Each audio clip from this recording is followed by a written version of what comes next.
శ్రీమాత్రే నమ. జయ గురు దత్తాత్రేయ నమ.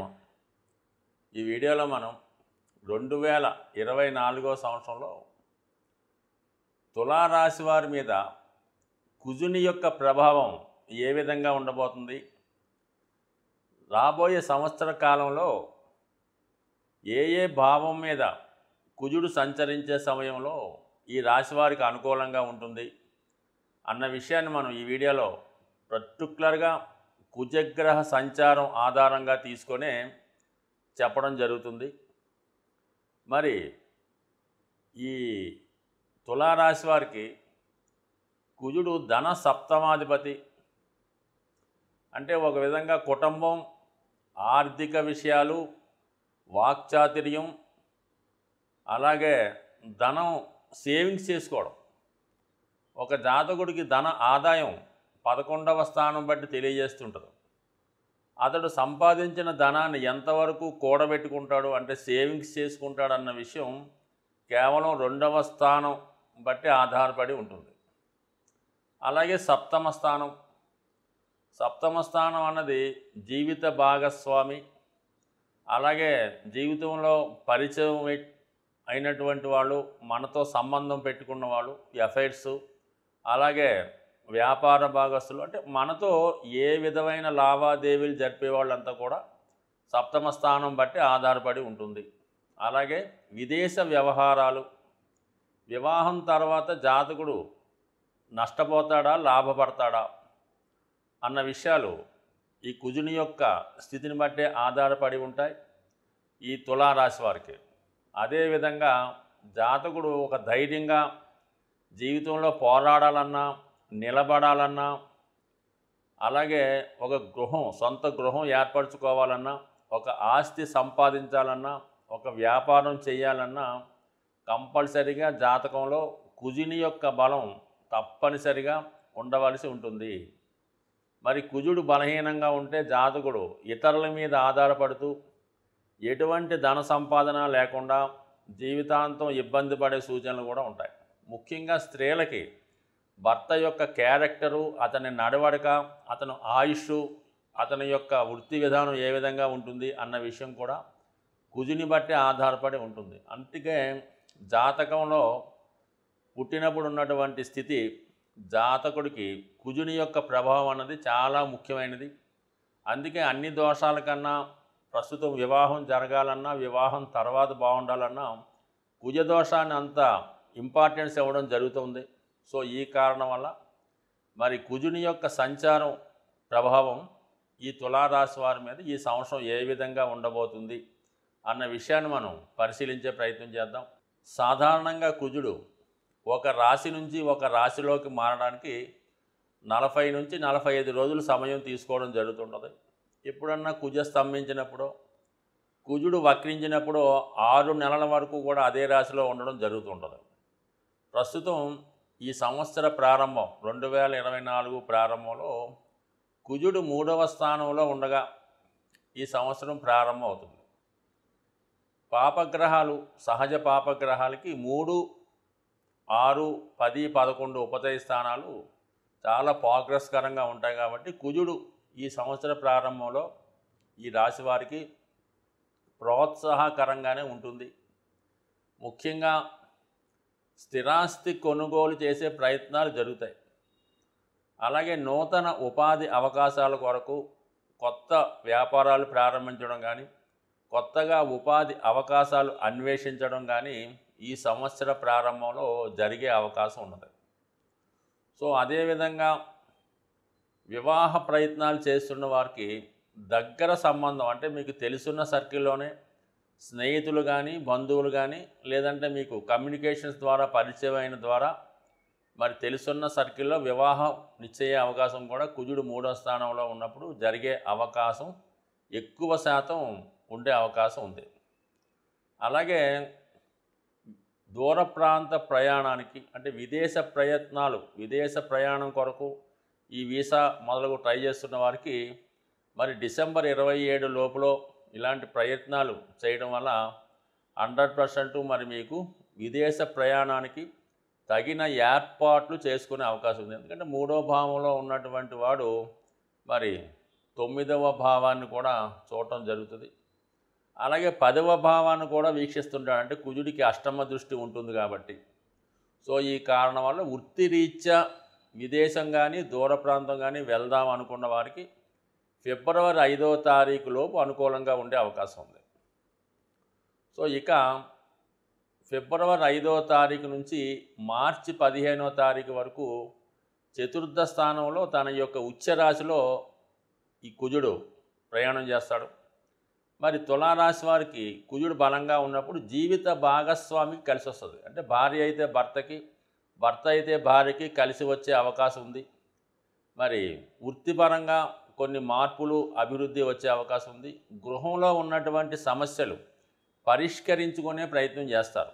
సో చాలా వరకు కుజుడు మరి చతుర్థ స్థానంలో ఉండడం అనేది ఇది కూడా కుజుడు 2, 4, 7, 8 మరి 12వ స్థానంలో కుజదోషం కాబట్టి 4వ స్థానంలో కుజుడు వచ్చినప్పుడు ప్రశాంతమైనటువంటి జీవితానికి కొంత స్ట్రగుల్ పెట్టే అవకాశం ఉంటుంది. ఏదో విధంగా ఇతరుల ప్రమేయంతో ఇబ్బంది పడుతుంటారు. అయితే ఏంటంటే చతుర్థ భావంలో కుజుడు దశమాన్ని వీక్షించడం వల్ల వృత్తిలో చాలా కమాండింగ్గా స్ట్రిక్ట్గా ఉండే అవకాశం ఉంది. మరి మార్చి 15వ తారీఖున కుజుడు 5వ స్థానంలోకి సంచరిస్తూ ఉన్నాడు. సో ఈ సమయంలో ప్రేమికుల మధ్య ఎడబాటు రావచ్చు. స్పెక్యులేషన్ లాంటి బిజినెస్ చేస్తున్న వారికి కొంత ఇబ్బంది, మీ నిర్ణయాల వల్ల నష్టపోవడం కూడా జరిగే అవకాశం ఉంది. కాబట్టి మార్చి 15 నుంచి ఏప్రిల్ 23 మధ్యకాలంలో మీరు ఎట్టి పరిస్థితుల్లో కూడా ఈ స్పెక్యులేషన్ వాటికి వెళ్ళడం మంచిది కాదు. అలాగే ప్రేమ విషయంలో ఉన్నవాళ్ళు ఈ పెళ్లి విషయంలో ప్రస్తావించడానికి కూడా ఈ సమయం అంత అనుకూలమైన సమయం కాదు. మరి ఏప్రిల్ 23 నుంచి జూన్ 1, ఏప్రిల్ 23 నుంచి జూన్ 1 మధ్యలో కుజుడు 6వ స్థానంలోకి వస్తాడు. అంటే సప్తమాధిపతి 6వ స్థానం, ధనాధిపతి 6వ స్థానంలో ఉండడం మరి 100% ఇది రుణాలు తీర్చే ప్రయత్నం జరుగుతుంది. మీరు ఏదైనా బ్యాంక్ లోన్ కానీ వేరే ఎవరికన్నా బాకీ ఉన్నా, లేదంటే ఏదైనా ఒక రుణం పడి ఉన్నా ఆ రుణాన్ని ఈ సమయంలో మీరు తీర్చుకుంటారన్నమాట. అలాగే కోర్టు సమస్యల నుంచి, చిన్న చిన్న పోలీస్ స్టేషన్ వివాదాల నుంచి బయటపడే అవకాశం ఉంటుంది. శత్రువులపై విజయం సాధిస్తారు. ఈ సమయంలో మరి ముఖ్యంగా ఈ తులారాశిలో సెలబ్రిటీలు ఎక్కువగా ఉంటారు. సినిమా రంగం, మీడియా రంగం, యూట్యూబు, అలాగే బ్యాంకింగ్ అండ్ ఫైనాన్స్ రంగంలో వాళ్ళకి, మరీ ముఖ్యంగా సాఫ్ట్వేర్ రంగంలో ఉన్న వాళ్ళకి ఈ 6వ స్థానంలో కుజుడు వచ్చినప్పుడు 100% వృత్తిలో సక్సెస్సు, ఒక మంచి అవకాశాలు రావడం, క్రీడా రంగంలో ఉన్న వాళ్ళకి, ఇంటర్వ్యూలకు హాజరవుతున్న వారికి కూడా చాలా అనుకూలంగా ఉంటుంది.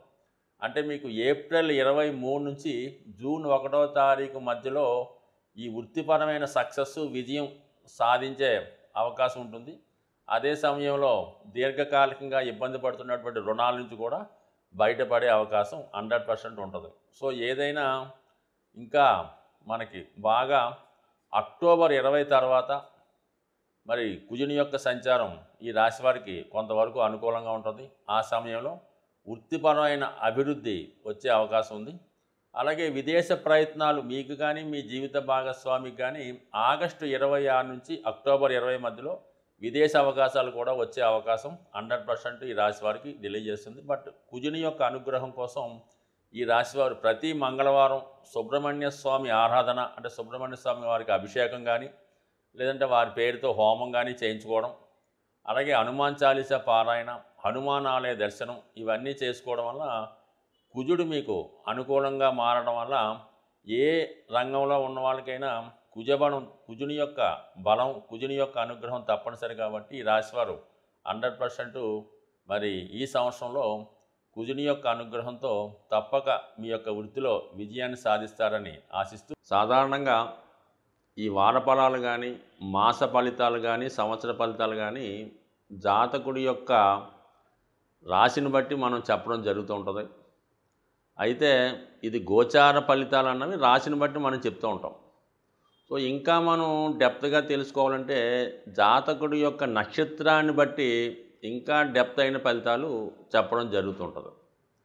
సో ఏదంటే ఇప్పుడు ప్రతి ఒక్క నక్షత్రం వారికి వారి యొక్క నక్షత్రాల ప్రకారం సంపత్తారని, క్షేమతారని, సాధనతారని మిత్రతారని, పరమమిత్రతారలని ఈ మిత్ర తారలు కొన్ని ఉంటాయన్నమాట. ఆ తారల్లో ఈ గ్రహాలు సంచరించే సమయంలో జాతకుడికి అనుకూలమైన ఫలితాలు ఇవ్వడం జరుగుతూ ఉంటుంది.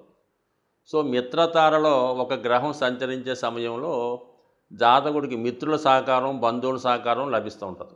అదే సంపత్తారని జన్మ నక్షత్రం నుంచి 2వ తార ఉంటుంది. ఆ తార మీద గురుగ్రహం కానీ ఏదైనా శుభగ్రహం సంచరించే సమయంలో జాతకుడికి ఆర్థికపరమైన లాభం కలుగుతూ ఉంటుంది. ఆ సమయంలో జాతకుడు బ్యాంక్ అకౌంట్ ఓపెన్ చేసినా, సేవింగ్స్ స్టార్ట్ చేసినా అది అనుకూలంగా ఉండే అవకాశం ఉంటుంది. అదే 4వ తార అంటే జన్మతార నుంచి 4వ తార లెక్కెట్టుకుంటే అది క్షేమతార అవుతుంది. అది స్థిరాస్తి కొనుగోలు చేయడానికి, క్షేమంగా ప్రయాణం చేయడానికి, అలాగే ఎవరికన్నా సంప్రదింపులు జరపడానికి, ఏదన్నా వృత్తి ప్రారంభించడానికి అది అనుకూలంగా ఉంటుంది. ఆ క్షేమతారలో మీరు ప్రయాణం ఎంత కఠినమైన ప్రయాణం ప్రారంభించినా అది సక్సెస్ఫుల్ అయ్యే అవకాశం ఉంది. సో అలాగే 6వ తార సాధన తార అంటారు. కోర్టు కేసుల్లో విజయం సాధించాలన్నా, మీరు వెళ్ళిన చోట అప్పు పుట్టాలన్నా, లేదంటే మీరు అప్పు తీర్చాలన్నా, అలాగే శత్రువులపై విజయం సాధించాలన్నా, ఒక యుద్ధానికి వెళ్ళాలన్నా, ఒక కోర్టుకి వెళ్ళాలన్నా సాధన తారలో మీరు పని స్టార్ట్ చేస్తే 100% విజయం సాధిస్తారు. ముఖ్యంగా విద్యార్థులు ఇంటర్వ్యూకి వెళ్ళినప్పుడు ఆ సాధన తారలో ఇంటర్వ్యూకి వెళ్తే ఉద్యోగంలో తప్పక విజయం లభిస్తూ ఉంటుంది. అలాగే 8వ తార అన్నది మిత్రతార. అంటే మనం స్నేహం చేయడానికి కానీ, వివాహ సంబంధాలు కుదుర్చుకోవడానికి కానీ, ఎవరితో అన్నా పార్ట్నర్షిప్ వ్యవహారాలు చేయడానికి కానీ మిత్రతార చాలా అనుకూలించే అవకాశం ఉంది. సో అలాగే పరమమిత్రతార అంటే ఈ పరమమిత్రతారలో కొంతమంది అనుకూలంగా ఉందని, కొంతమంది ప్రతికూలంగా ఉంటుందని చెప్తారు.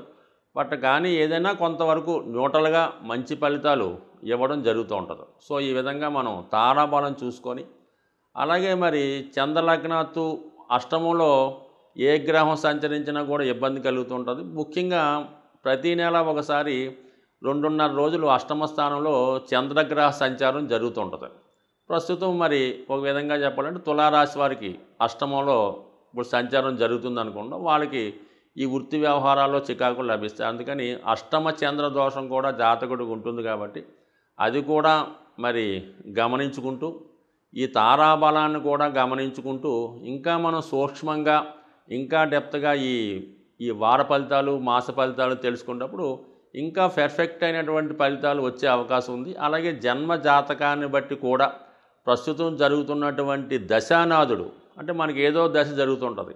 ఆ దశానాథుడు గోచారంలో ఎక్కడున్నాడు, ఏ గ్రహంతో కలుస్తున్నాడు అన్న స్థితిని బట్టి కూడా మన యొక్క ఫలితం ఆధారపడి ఉంటుంది. కాబట్టి ఇవన్నీ కూడా మిక్స్ చేస్తేనే జాతకుడు సరైనటువంటి ఫలితాన్ని పొందగలడు తప్ప ఏదో పేరుని బట్టో రాశిని బట్టో ఈ 4 ఫలితాలు ఏదో తెలుసుకోవడం వల్ల అది 100% ఖచ్చితమైన ఫలితం అయితే కాదు. మరి డెప్త్గా తెలుసుకుందాం అనుకుంటే మీకు ముఖ్యంగా చాలా సూక్ష్మంగా, చాలా జాగ్రత్తగా టైం తీసుకొని పరిశీలిస్తే ప్రతి విషయాన్ని కూడా పర్ఫెక్ట్గా జ్యోతిష శాస్త్రంలో తెలుసుకునే అవకాశం ఉంటుంది. కాబట్టి మీరు ఎవరైనా ఇబ్బందుల్లో తెలుసుకోవాలనుకున్న వాళ్ళు మీ సమీపంలో ఉన్నటువంటి జ్యోతిష్కుడికి సరైన సమయం ఇచ్చి తగు విధంగా మరి జాతకం తెలుసుకోవడం వల్ల ఇంకా మంచి ఫలితాలు పొందుతారని ఆశిస్తూ స్వస్తి.